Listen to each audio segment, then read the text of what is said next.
Hey everyone, and welcome to another GamePad online interview. My name is Nigel. I'm the mayamada co-founder and organizer of the GamePad online events, and you are here listening to me talk to another games industry professional, as we do for our GamePad events. I'm speaking to professionals over the day to find out about their paths into the video games industry and some of the work that they do today. So hopefully we'll be raising some awareness of paths into games, finding out a bit more about how games that we play get made. So right now I am speaking with Saïda Mirzoeva. Saïda, who is a producer at DONTNOD Entertainment. So Saïda, welcome to the show. Thank you for joining me.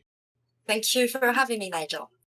Cool. Yeah, I'm looking forward to finding out a bit more about your role as a producer and how you got to where you are. So we'll definitely be able to jump into all that and find out a bit more about you. So for everyone watching, if you're watching live, make sure you let us know your thoughts in the chat. Jump in a live stream chat and chat to us there. You can also join the GamePad Discord after the event, while the event is happening as well. Let us know your thoughts, especially if you're someone who is interested in getting in the games industry, and perhaps we can help point you in the right direction. And if you're watching this on YouTube later, you can also jump in the comments, let us know your thoughts there.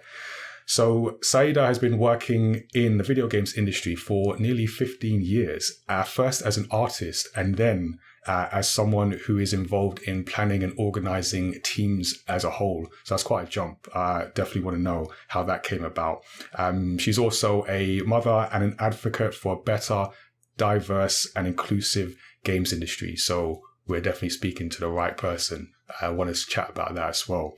So Saïda, one of the things that you mentioned when we were arranging this interview is that you say, like, as video games as an industry, we're at the beginning of our medium.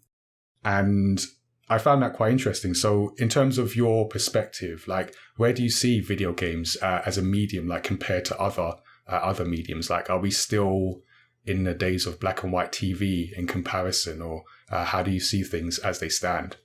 I think we are really in the beginning of it, and we are in the black and white, and we're I think learning to talk. So we have a lot of things to do because the industry is really small. That's the first thing I discovered when I started to work in it. You will will find yourself to be inside a very small community where you are. I'm in France, so in France we are like 5,000 developers overall. So it's not really big. The cinema is bigger, and I strive to be a part of the history of this medium. Yeah, I want to talk more about the industry as a whole, but like I said, I want to find out about yourself. So let's go back to the beginning, or maybe not the complete beginning, but early days, and let us know. You mentioned you're in France, so where exactly did you grow up, and what was your relationship with video games as a child? Like, did you play a lot, or was it something that came later? I wasn't born in France, so I'm an immigrant. I was born in USSR, in a very small country called Tajikistan. There wasn't really video games there, but I came in France in 92, and I had very strict parents that considered that gaming wasn't very serious. Serious. It was not an occupation they wanted me to be into. So they offered me a computer to work on it, like to study. So that became quickly my escape route to fantasy lands. I had Age of Empires, The Sims, Diablo 2, Quake 2, American McGee's Alice. Like I had everything that PCs had to offer in the 90s. So yeah, it was for study. Loved it. Yeah, no, that sounds good. And I've definitely heard that story of parents not quite understanding the potential of video games. So it's good that you mentioned that, because I think a lot of people are in the same situation. Yeah, it's good to remind to people that video games is just a medium, like the cinema is a medium. You can have a lot of really different games. And actually you can introduce your parents to gaming now. So maybe try that. Yeah, I know we've got some plans in the works, so we're gonna do what we can to try and introduce some parents as well. So cool. So you've got a library of games at an early age. What was the point where you decided, actually, I want to work in games? Was that around the same time or something else? I was in my last years of high school. And I played some multiplayer games. I've been modding a little bit also. Oh, okay. So I found that like making stuff to people play in was even funnier and better than just playing the stuff others made. So like when you play a role-playing game, when you master the game, it's a different kind of fun than playing the game itself. So I'm from the modding community. So you definitely had that like creator aspiration from early. Yeah. Cool. Yeah. My mother is a cinema maker. She make films for a living. I spend my life on sets. Wow. And I didn't want to follow her path, but I knew that I want to be a creative person. So I mean, in terms of like having that idea, I want to work in games, and then making those first steps, like what were those steps, and did you have any challenges like breaking through? Sure, because like making video games, it's very it's a big word. You know, you can make art, you can make design, you can make programming. So where do you start? So I love to draw. So I started to draw stuff. So I started an artistic school that made a special course for video games, and it went from there. It was like a lot of lucky steps. Yeah. Well, yeah, people always say, like, I've spoken to a few people doing these interviews, and everyone says lucky, but then always find that you did something, like you had an idea and you took steps like towards it. You didn't just like sit and do nothing and wish. Oh no. The luck. When I talk about luck, it's something you need to wish, because because you won't be able to distinguish of the things that are before you. So I really wanted a job. I really wanted to learn a craft. So I just listened to what I could do, because that's a very important thing in every industry. I think it's listening to yourself, listening to your capabilities, your weaknesses also, and try to build upon the strengths. And Yeah, so you said your mum worked in cinema, but then as like your parents didn't necessarily have an understanding of video games from an early age. Do they understand what you do now, or has that changed? Yeah, quite a bit. My mother, like, she sees me going into an office every day, and she don't understand that part. That's funny, because she's a very creative person, but she never worked in an office. So for her, I'm very, very serious person now. Okay. That's quite interesting, because usually when I hear like parents not understanding, they're not in creative industries, but your parents was in a creative industry, but still video games was not that kind of creativity. But it was very intellectualized world where I had a lot of books growing up, not a lot of toys. Yeah, okay. That's not a bad thing, to be fair. So then you said you started as an artist and you were into drawing. So I used to draw when I was younger, and then I got a computer and went in. I could never draw very well. I just enjoyed doing it. So I assume you were good at it, and because you started your career at it. How did you what kind of roles were you in when you started as an artist? Yeah, I love to draw creatures, so that's really good in video games, because in a lot of video games you have creatures and monsters and stuff like that. So that was my into industry. But after that, I just made like interfaces. I made 3D trees and hedges and horses and everything from like. What game was this? A strategy game? Yeah, it was. It was my first game was called Horse Racing Manager 2. Oh, okay. Okay. So that was a management game of like racing horses, a corral, and you made racing stuff. Because when you said horses and hedges, for some reason my mind went to Age of Empires and like moving around. But okay, it wasn't quite that. It wasn't quite like that. It was very niche game. I loved to work on it because it wasn't a great challenge with a super hardcore fan base. No, it was a cool game for a cool niche, and I learned a lot. Yeah, and what were some of those early lessons? So, as someone who hadn't been working in the games industry is now working in the games industry, was it what you expected? Like, what did you learn from that early experience? Like I said, the industry is very small. It's astounding how hard it is to make a game, how hard it is to make a single little feature in the game, to make a door, to make a rug, to make a piece of paper. It's really hard, and I learned it like very quickly because everything takes a lot of time. When you're filming something in cinema, you take your camera, you take your subject or object, and you just film it, and it's okay. In video game, you have to draw it, like construct it, rig it, light it, like sound effects and stuff. It's hardcore. So every game that is made is a pure miracle. So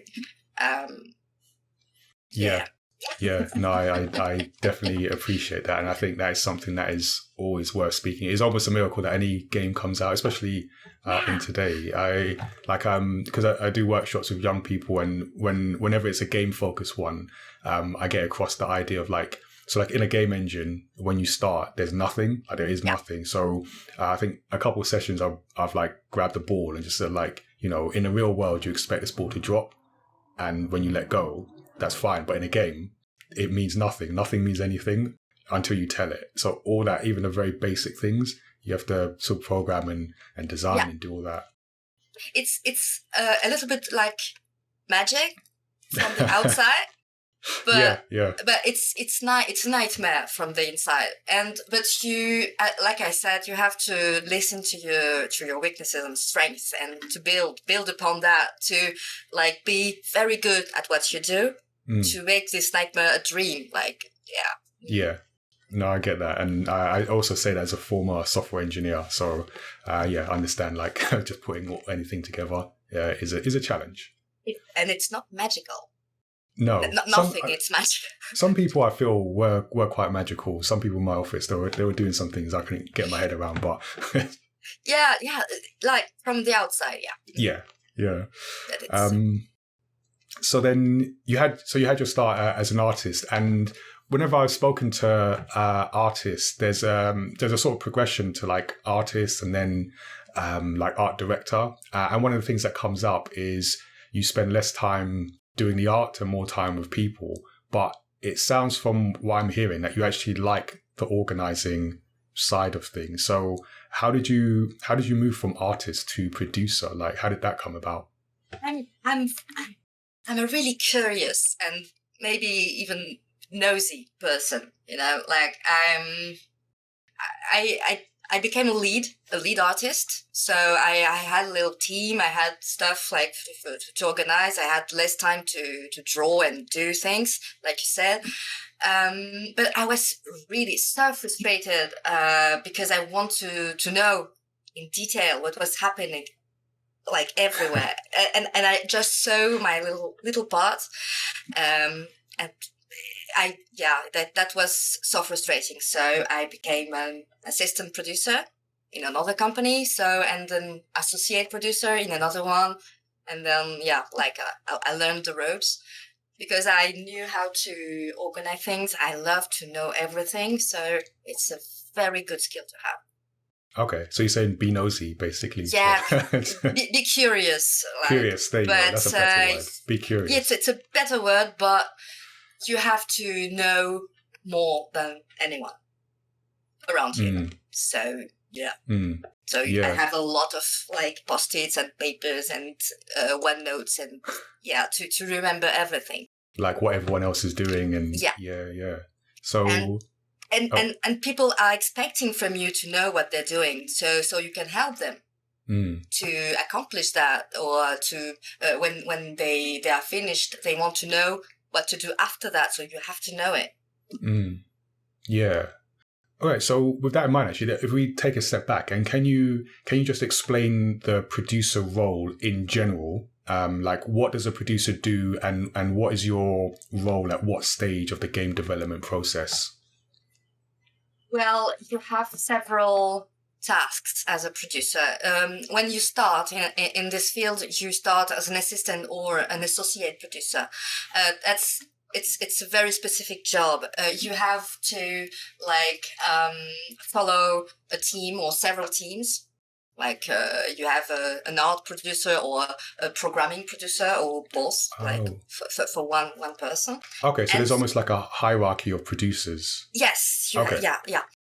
And as an associate, you have to take the how do you say the expectations and needs of the executive producer, who is like our chief. The chief of all the producing team, and they are the executive producers are in charge of the final product. So the client talks to them, the publishing client or the direction of the studio, and they have needs like for this date I have to have all the game in alpha.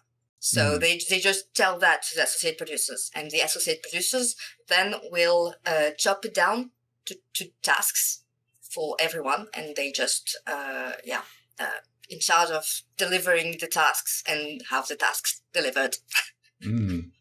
Yeah, and like even so, you described just making games in general as difficult, and I think that's something that not everyone necessarily on the playing side appreciates. But then also, so within a team, there's always I want to say conflict, not necessarily in a bad way, but a conflict between different departments and different aims. So in terms of like the producer role, is your task to manage conflict basically between like creative, business, finance, everything?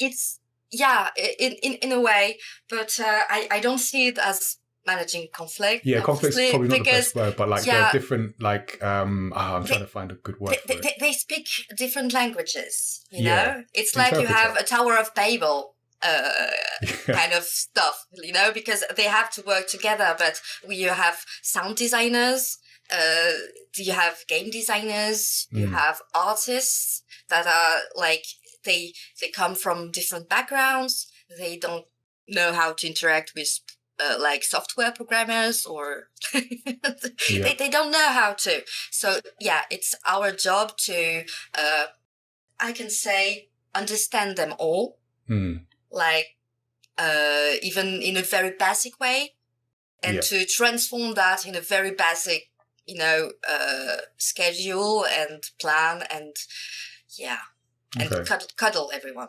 And cuddle everyone. Okay. So you have to be organized, curious, patient, I imagine, and good at cuddling people. That's humane at the minimum. Yeah. Cool. And then in terms of like from what you were, because you've just like laid out like your path from artist to producer. Yeah. Since leaving education, like I know where we are now, there's a lot of like educational paths to roles in the video games industry. But once you leave, like how have you found yourself being able to, I guess, develop your skills, keep your skills sharp? How have you done that, like since leaving education? Well, even when you are in education, if you are doing like a specialized university or how we call it in France, the école, it's like universities but private ones. You need to stay sharp. You need to watch documentaries or read books about how the games are made.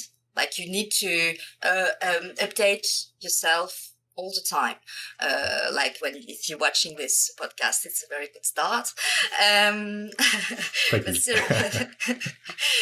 But yeah, have in mind that there is a myriad of different jobs in our industry. It's a very, very diverse field. So you can have like fun in every aspect. So if you like art, you can do art. So you need to be you need to follow the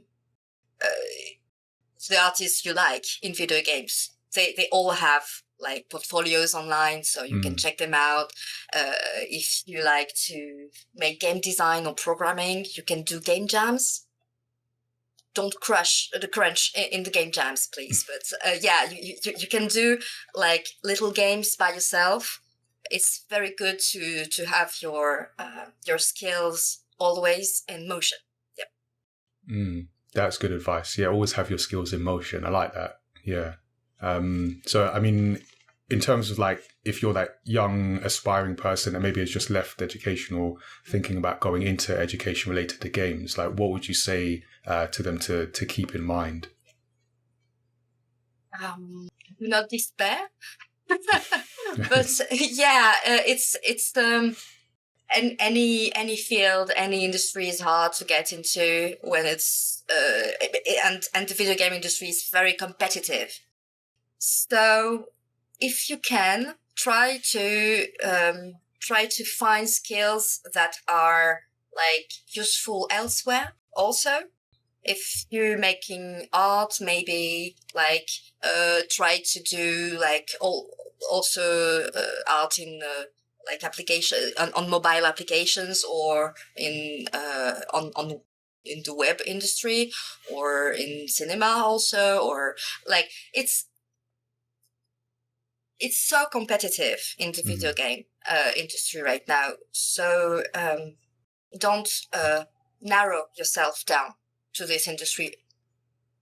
Yeah.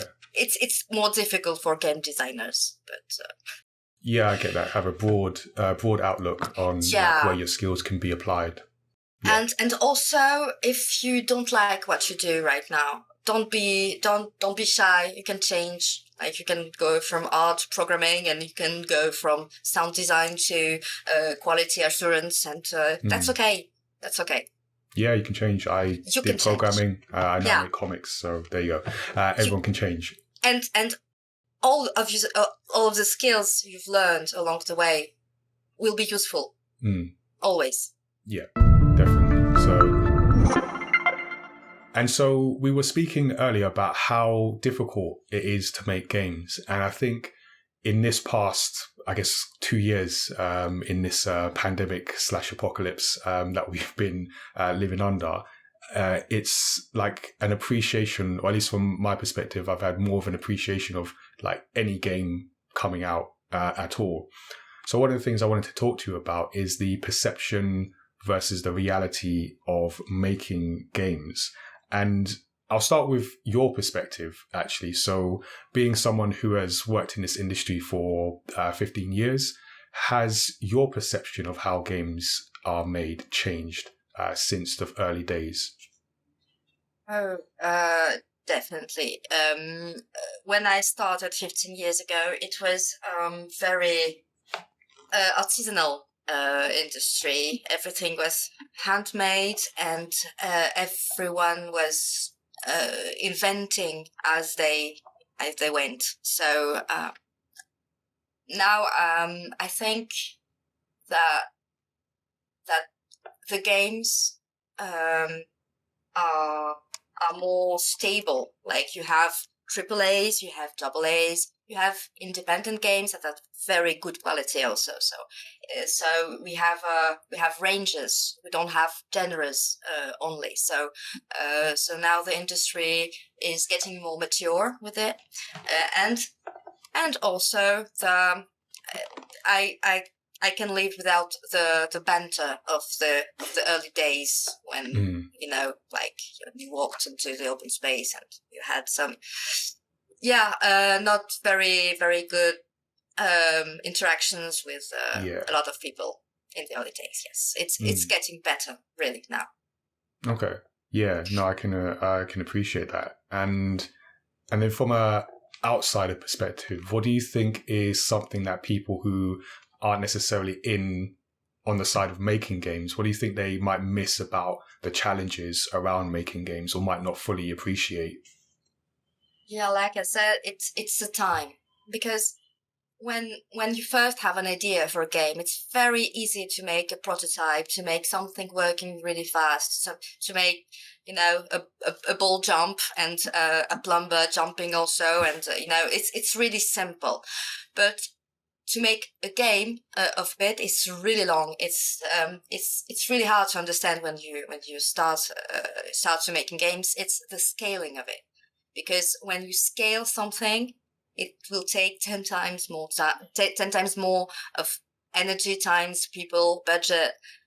It's a time.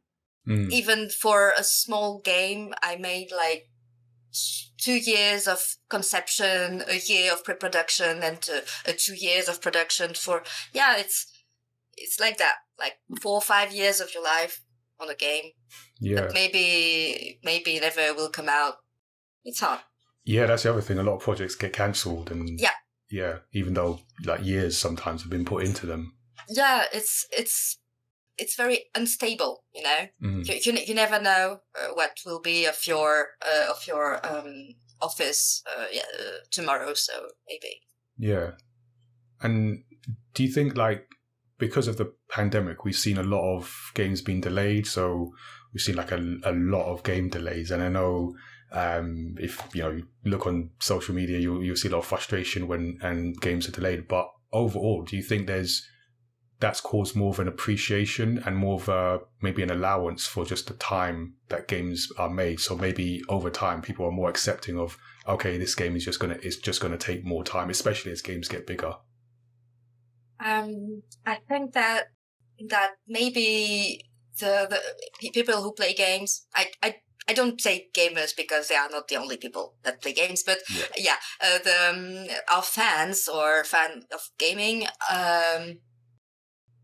think that they are the sole client of the game. Yeah, they are not. No. I'm really sorry to say that, but it's a very good point. Very good point. Our publishing and the people that pay us, they are the clients. So if they can't pay a team anymore, the game must go out. That's it. Because it's really expensive to have a game made now. So you have teams of I don't know, 100, 300, like 3,000 people, even. So I think that's a good thing to mention, because especially like you mentioned, like games as an industry was still relatively early.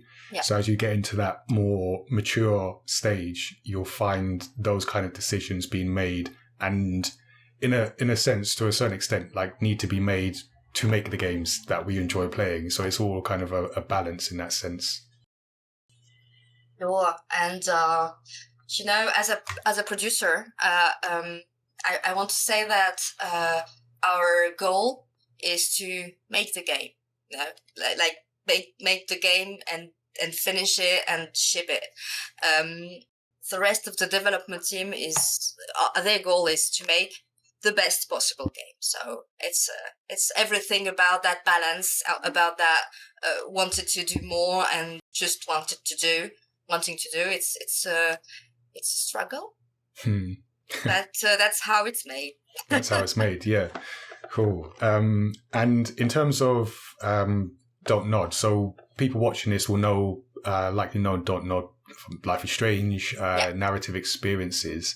So speaking in terms of like game narrative in general, I've found that like I like a good like narrative game. That's probably my preferred like sort of single player narrative experience, and I feel that has become more and more prominent in video games. Is that something that you've seen in your time in the industry, that the narrative side of video games has become a bigger part of the development process? I hope so, as a narrative game player, and also that's why I work at DONTNOD personally, because I don't really like shooters or sport games or stuff like that. So I wanted to create like experiences and narrative experiences and stuff like that. So from my point of view, the industry, is going more and more into, the narrative realm. And that's good, because I don't know if you've seen the last 2 or 3 FIFAs. They have like single player with narrative single player. I've heard this. Yeah, I used to play FIFA quite a lot when I was in university. I've kind of fallen off it. Even as a football fan, I've still fallen off the game. But I've heard they're trying to put in like more narrative. Yes, and that's, I think that is so cool because it's not an obligation. You can opt out, but you can also like live your little fantasy. So I don't know, narrative is everywhere, and good writing is very valuable today. Yes. Yeah, and I keep coming back to the point you made about like games being fairly early, and if we look at other mediums, I think any medium is like story is important, and it's one of the reasons why, sort of me personally, it's always been a mystery as to why people sort of dismiss video games. I mean, I understand it to a certain extent, but because it's another way to tell a story, and it's a very interesting way to tell a story, like other mediums. So it's cool for me to see like other people, like even in a FIFA game, trying to put in a narrative as like an acknowledgement of how important story is to our enjoyment of this medium. Sure. I think that like the cinema in the early days, video games were considered a lot like toys. So it's for children to play with. So it's not so important. It's not serious. It's not like profound or mature enough. Like that. That's why I told that about the beginning of the medium, of the history of the medium. So we strive at DONTNOD and elsewhere, like in Arcane or in a lot of different companies, that we're not just a toy. We are more. We are experiences. We are stories. We are feelings also. So yeah. Cool. And then in terms of narrative, I know you'll have sort of projects you're not able to talk about, but in a sense, is there anything that you've learned from past projects that you've worked on that you'll look to sort of carry forward with you?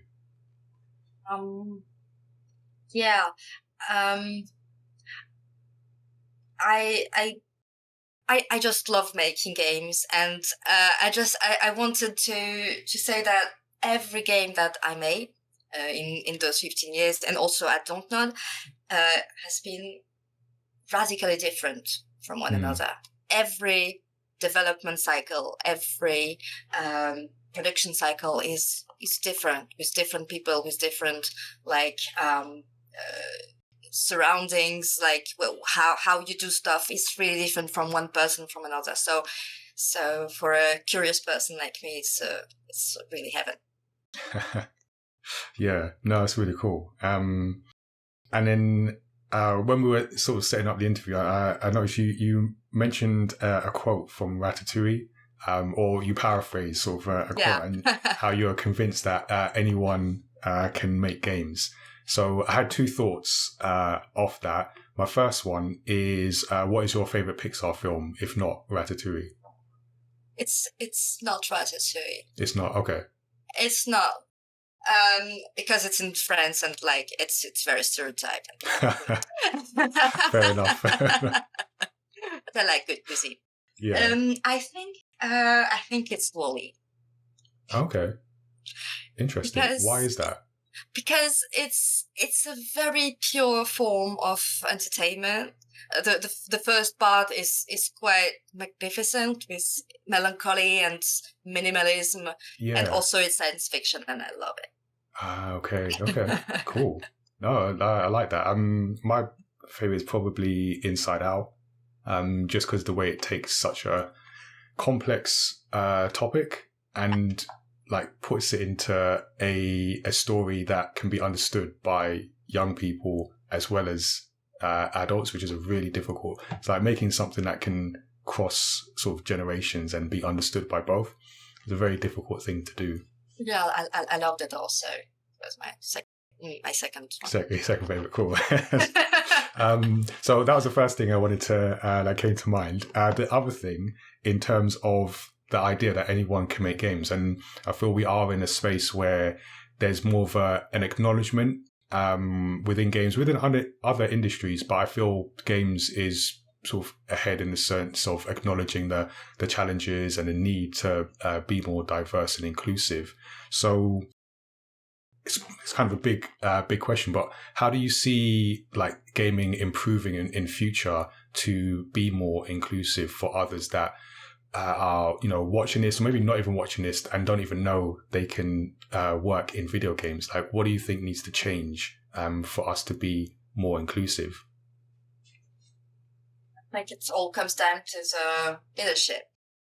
The leadership everywhere. They have to make a stand. They must. So we workers are waiting for it a lot. The heads of studios, they have the power to do it. I think that diversity, inclusivity, accessibility need to happen everywhere in everything. But like, we are one of the vibrant mediums for now. So if we do it, everyone will follow. So we have a lot of we are the voices that speak to younger people, that speak to millennials. So we have a great range of ears. So we need to speak. We need to speak up. Yeah.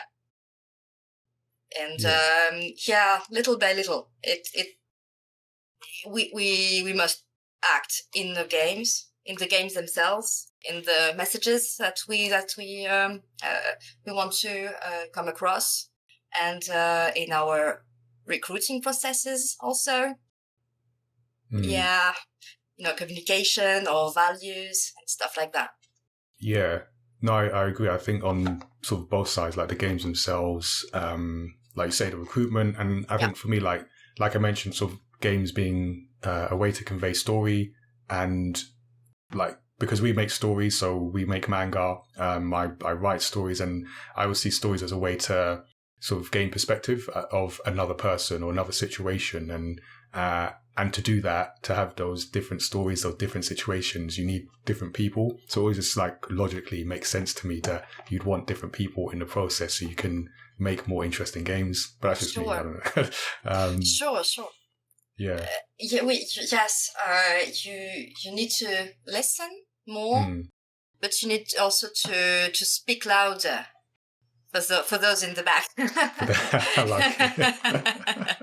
Speak louder for those in the back. Yeah, because I don't know everywhere, and I don't know everything like what is happening in other industries, but in France, the workers do care. So we need to make our voices heard and also unite.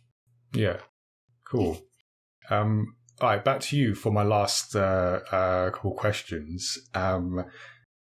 something I'm always interested to ask for people who make games. Does working in the industry, has it impacted the way you play games in your spare time? Like, do you find yourself playing games less, I imagine, because you've got less time, but then also do you find yourself playing different types of games now that you're in the industry, or has it not changed at all? I think I'm curating more. I don't play everything that's comes out. I play I feel that a would be bit. impossible anyway. Yeah, it's impossible. But also, I'm a mom of two, and I don't have a lot of time on my hands, so I tend to curate a lot. So I narrowed actually my scope of the games I play. I don't play AAAs. I play a lot of like narrative games. The weirder the better, the queer. Okay. The indie. I really love to play a lot of indie games. To like have a sense of what's really happening, because, like I said, the games made by big companies are very long to make. Yeah. Like and to play. and to play, but And to play. like a AAA is 5, 6, 7, maybe 10 years in the making. So that's not fresh. It's already Right. like, yeah. And when you play indie games or like small experiences or on itch.io and stuff like this, it's more of a fresh feeling of what's happening right now. What's happening with this generation of makers. So it's I'm curious. And also I'm creating games for my children. So that's that. Yeah. Well, that was going to be my last question, because you mentioned like you are mum of two, in terms of like your children. Are they playing games, and how would you, like, so going back to how maybe your parents like reacted to games, like how would you see your children wanting to work in the games industry? I think it would be great, but I don't think, like, my smallest doesn't talk yet, so I don't know. But the big one, she's 8 years old, so she's very passionate about animals and wants to be a veterinary, so like animal carer. Yeah. But she likes to animate stuff, so she's animating. Cool. Already, and she plays a lot of games, and I love to see her play stuff. And like, this generation is so incredibly lucky to have that's so they have so much content now. So yeah, I know. I always like I mentioned workshops and talking to kids about the games they play. I'm always in the back of my mind when I talk to younger people. It's like, you have no idea how much you have, like the access to games, the easy access and everything. It's like, it's amazing. And also for young creators or people that want to go into industry, they have a lot of tools that we didn't have when I started. You have YouTube. That's grand. Yeah. I didn't have that. So Definitely. You have a lot of tutorials. You have a lot of engines, free engines at your disposal, Unity, Unreal, and even smaller ones like Twine and stuff like this. So go for it. There you go. I think that is the message we'll end on. So if you're watching this, you are thinking about getting into making games, go for it. You have the tools. They're all there. Saïda, thank you very much for joining me and giving us your perspective and your sort of journey into the video games industry. Thank you very much, Nigel, for having me. Thank you, everyone. Cool. And if you're watching this now, let us know what you think. Drop us a comment in the YouTube comments, or you can join our Discord and chat with us there. I mentioned at the beginning, if you're someone who is interested, maybe jump in, let us know. We might be able to point you in a direction to find out more information. But also, you're on YouTube, so YouTube is a good place too. But get in touch. Feel free, jump in at Discord or email us, gamepad@mayamada.com. So you can let us know your thoughts on this interview. Also, don't forget to follow us on YouTube and on Twitch, where we have our live GamePad online events every quarter. So we do that, as well as monthly events too. So make sure you are following us there. And if you have got to the end of this video and you are not yet tired of hearing my voice, consider checking out our podcast, Story X Story, where Tazzy and myself talk about stories across pop culture, including video games, and also have discussions with people in creative industries like video games, like this interview. So you can check that out. We'll drop the link in our Discord and in the comments as well. So yes, we're very easy to find. But that's all from us. I've been Nigel, speaking to video game professionals. Thank you for joining us, and we will see you again next time. Hey there, I'm Nigel from mayamada. Thanks for watching our video. Don't forget to subscribe and check out the other great videos we have on the channel. You can also join the GamePad Discord and check out the next event at gamepad.events. We'll see you soon.